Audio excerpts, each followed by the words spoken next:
लेकिन आज मैं थोड़ा ममता जी के कई निर्णयों के बारे में बताना चाहता हूं। आपने देखा होगा कि चुनाव आयोग के बारे में तो लगता है इन्होंने एक प्रकार से खुलेआम युद्ध ही कर रखा है।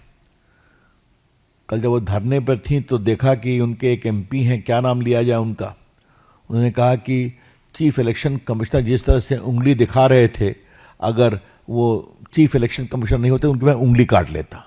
ममता जी के सामने उन्होंने कहा। सर का इन्होंने कितना विरोध किया, हाई कोर्ट में, सुप्रीम कोर्ट में। सुप्रीम कोर्ट ने अल्टीमेटली एक विशेष व्यवस्था की अपने विशेष अधिकारों का प्रयोग करते हुए आर्टिकल 142 में कि ये कहा कि जुडिशियल ऑफिसर्स ही ऑब्जेक्शन का निराकरण करेंगे। और आज हो रहा है, सारे जुडिशियल ऑफिसर्स कर रहे हैं। और कुछ कमी हुई तो बगल के देश प्रदेश झारखंड और उड़ीसा से बुलाए गए। तो ये पूरा एसआईआर के आपत्ति का निराकरण कलकत्ता हाई कोर्ट के चीफ जस्टिस के निर्देश पर हो रहा है, जिसके लिए सुप्रीम कोर्ट का आदेश हुआ है। तो आपकी आशंकाओं में निराकरण में कोर्ट ने ये कार्रवाई की है, फिर भी आपको परेशानी, अब धरने में बैठी हुई हैं। आपको याद होगा कि ये सुप्रीम कोर्ट में भी चली गई थी बहस करने के लिए। अब क्या बहस किया मुझे नहीं मालूम है, जबकि सुप्रीम कोर्ट ने बार बार कहा कि आपके योग्य वकील लोग खड़े हैं। क्या कहना चाहती है ममता जी? क्या सुप्रीम कोर्ट पर दबाव देना चाहती थी? ये सवाल मैं कर रहा हूं, मैं थोड़ा कानून समझता हूं। उसी के पहले आपको याद होगा पूरा जो वो ईडी का मामला हुआ था, जब इन्होंने फाइल छीन ली थी, ईडी के पदाधिकारियों से भागते भागते चली गई, तो सुप्रीम कोर्ट ने बड़ी तल्ख टिप्पणी की थी। उसका सुप्रीम कोर्ट चली गई है खुद व्यक्तिगत रूप से। तो क्या चीफ इलेक्शन कमिश्नर, क्या जुडिशरी? मोदी जी को तो जब जाते हैं बंगाल, जितनी कोशिश होती है उनके कार्यक्रम को असफल करने के लिए, उनको जगह नहीं मिले।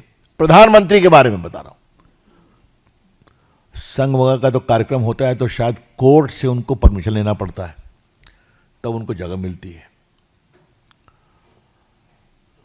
बाकी महिलाओं के साथ क्या क्या हुआ है यहां मैं बताने की जरूरत नहीं समझता।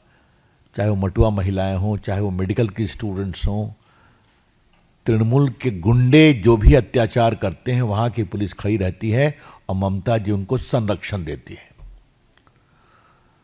तो क्या महिला कल्याण? पत्रकारों का हाल भी आपने सुना होगा, कितने पिटते हैं वो अगर थोड़ा भी उन्होंने आपत्ति किया। विपक्ष की बात तो छोड़ दीजिए, बताने की जरूरत ही नहीं है। और घोर असंवैधानिक काम, खुलेआम घुसपैठियों को अंदर लाना, घोर असंवैधानिक काम। नगर निकाय के चुनाव में विपक्ष का कोई उम्मीदवार पर्चा नहीं दाखिल करेगा और वोट नहीं देने दिया जाएगा। मैंने खुद जाके देखा है। और आपको आज बताऊं, मैं 3 बार गया था जांच करने के लिए। तो गांव में हमारी एक बड़ी महिला कार्यकर्ता को बहुत पीटा थे, उम्मीदवार थी, तो उसकी बहू थी, वो पेट से थी। वो सब मैं देखा, उसके घर को तोड़ दिया था। तो पत्रकार लोग भी आए तो उनको देख के बहुत गांव के लोग गुस्सा आ गए, तुम लोग कहाँ थे? तो बाद में हमने पूछा कि क्यों तुमसे गुस्सा है ये लोग? कहा हम लोग को भी कहाँ आने देते हैं, वो तुम आपके पीछे पीछे आए हैं, वरना हम लोग को भी गांव में आने नहीं देते हैं वो। जी ये हाल है पत्रकारों की। ममता जी के राज में बंगाल में सिर्फ एक व्यक्ति का स्वागत होता है, वो है घुसपैठिए, आ जाओ, दरवाजा खुला है, तुम्हारा स्वागत है। याद करिए, सीबीआई जो जांच करने गई थी उनके डीजीपी के यहां धरने में बैठ गई थी, करप्शन के आलोक को लेकर, जिसको कोर्ट ने सही नहीं माना था।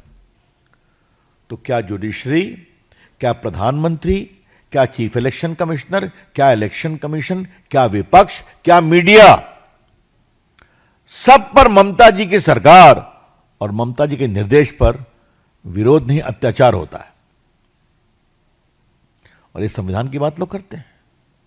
कृपया करके ममता जी संविधान की बात करना बंद करें। I would request Mamata ji, please stop making a facade of constitution is in danger. If you cannot give respect to the President of India, who is, apart from being the constitutional head, is the supreme commander of armed forces, hails from a tribal community, a distinguished lady, और आप बात करती है संविधान के खतरे की। मैं तो राष्ट्रपति जी की बहुत तारीफ करूंगा, क्या संयम से उन्होंने टिप्पणी की है कि ममता जी मेरी छोटी बहन है, लगता है नाराज है, यही उन्होंने कहा बस। मतलब अगर आदिवासी आकर के फिल्म फेस्टिवल में पार्टिसिपेट करते तो क्या आपको परेशानी हो जाती क्या? वो कोई वोट मांगने का धंधा हो रहा था क्या? ये है इनकी स्थिति। तो इनकी हम बहुत ही भर्त्सना करते हैं। राष्ट्रपति जी का जो अपमान हुआ है, पूरी भारत सरकार और पूरी हमारी पार्टी खड़ी है। हम इस पूरे अपमान का पूरा तिरस्कार करते हैं। ममता जी, आपकी हम भर्त्सना करते हैं। आपने शर्मिंदा करने वाला आचरण किया है जो आज तक आजाद भारत में भारत के किसी भी राष्ट्रपति के साथ नहीं हुआ है। तो इसलिए हमने पूरी भर्त्सना की इसकी। हम उम्मीद करते हैं कि पूरे देश में एक संदेश जाना चाहिए कि ममता जी की तानाशाही प्रवृत्ति इतनी बढ़ गई है कि she has become a law unto herself, कि मैं जो चाहूंगी करूंगी मेरे प्रदेश में। ये ठीक नहीं है। देश चलता है लोकतंत्र से, लोकलाज से, शुचिता से और संस्थाओं के सम्मान से। ममता जी ने निर्णय किया है कि मैं किसी भी संस्था का सम्मान नहीं करूंगी। तो ये सब हमारी कुछ पीड़ा थी, चिंता थी, तो ये मैंने आपके सामने रखा। अब आपके कोई सवाल हो तो बताइए फिर। जी the TMC have come out and they are saying that BJP is using the post of the president for the political gains. And secondly, today Mamata Banerjee is seen on a stage playing dhamsha, which is a traditional Adivasi instrument. So on one hand, as you said, the tribal president has been insulted, and on the other hand, she is playing dhamsha tribal. The first part is, it is shameful and nonsense to comment that we are using the president. Very unfortunate, deplorable, condemnable. The president has gone for a Santhal Film Festival function. What is so political about it?